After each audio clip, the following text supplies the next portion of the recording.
XF-92A Convair Model 7002 is a research airplane, a part of the XF-92 program. It is presently being flown at the U.S. Air Force Base, Muroc, California. The purpose of these flights is to gather data concerning the characteristics of a new configuration designed to meet the requirements of an interceptor fighter operating at transonic and supersonic speeds. Extensive study and research by Convair engineers some time ago led to the conclusion that the best aerodynamic configuration for this type of operation was one utilizing a 60-degree delta wing. The wing planform promised several major advantages. First, low drag at transonic and supersonic speeds. Second, smooth handling characteristics and freedom from buffeting at transonic speeds. Third, satisfactory low-speed handling characteristics. And fourth, a structural form ideal for attaining high rigidity, lightweight, and simplicity.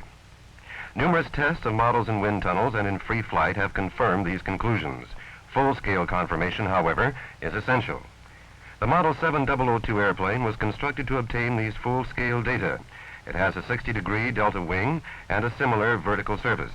The airplane is powered at present by a single J-33A-23 jet engine with 5,400 pounds thrust for takeoff.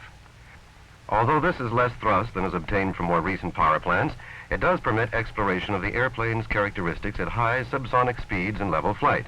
Still higher speeds are obtained in dives. To establish correlation between theory and practice for this new wing planform, a flutter study is being conducted as a part of the program. A major problem in the design of all aircraft capable of transonic speeds is that of providing satisfactory control forces. The 7002 utilizes a 100% hydraulic boost system with no feedback. The pilot senses stick forces which are produced by an artificial feel system. Forces are made to vary automatically with airspeed. Pilot comments during flight tests are taken on a wire recorder. An oscillograph and movie photo panel installed in instrumentation compartments comprise the other principal means of recording test data. Perhaps the most outstanding characteristic of the 60-degree delta wing is the low drag rise encountered at transonic speeds. A comparison of the increases in drag coefficient of conventional swept-back wings and that of a 60-degree delta wing near Mach 1 is presented here. The maximum value of the drag coefficient C sub D for the conventional wing is approximately 4 times that of the delta wing.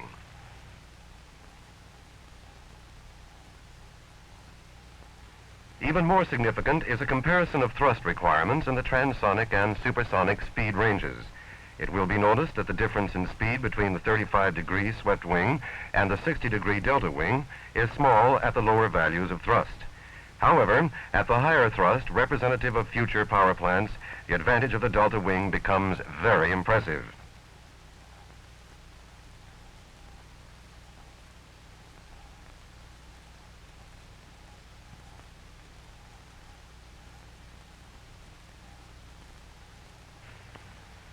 Airplanes with conventional tail configurations experience a reduction in elevator effectiveness on approaching Mach 1, whereas a delta wing with integral control surfaces does the opposite.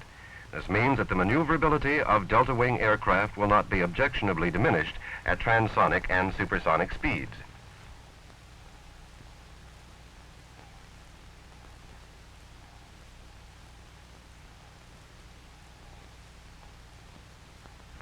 Another advantage of the delta wing is that gusts produce lower structural loads. Presented here in graphical form are comparisons of the effects of negative and positive gusts of 2 intensities. Flight at supersonic speeds with the best turbojet power plants now being developed is practical only when wing thickness ratios are 5% or less. At 5% thickness, the wing weight per square foot of a delta wing is less than half that of a conventional wing with sweepback.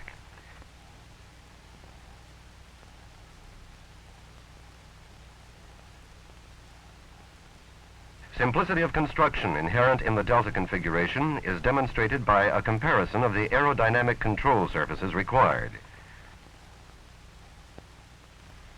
The controls in the pilot's compartment are conventional. Elevons form the wing trailing edge and move up and down together to produce elevator action when the stick is moved fore and aft. When the stick is moved from side to side, one elevon moves up, the other down.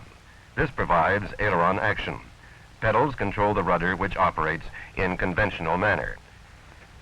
Initial flight of the 7002 was made at Muroc Air Force Base in the latter months of 1948. In such testing, precise scheduling of operations is required. Other test projects utilize the same facilities. Coordination of all test activities is performed by the Air Force. Before the airplane is taken from the hangar, film is inserted in the instrument recording cameras, batteries are charged, and numerous other items are serviced or inspected.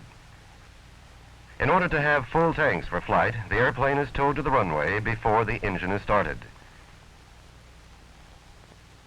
The pilot, flight inspector, and other project personnel necessary to the performance of a flight leave for the runway.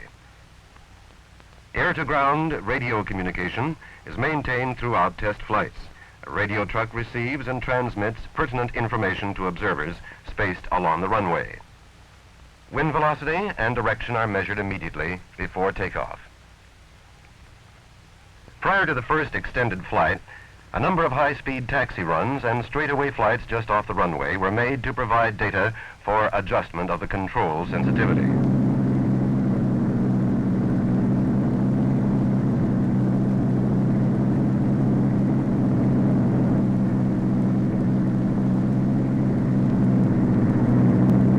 Allowed the pilot to become familiar with the airplane's handling characteristics and to develop the technique of flying at the high angles of attack associated with low aspect ratio wings. The first tests were conducted on the 7-mile lakebed runway.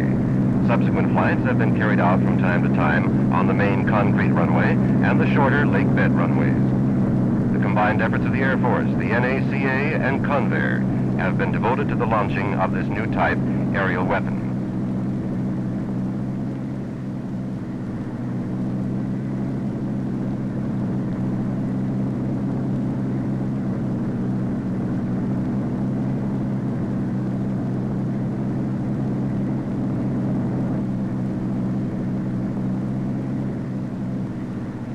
First takeoff is uneventful. A chase plane is used to make close-up visual and photographic observations of the airplane and its behavior in flight.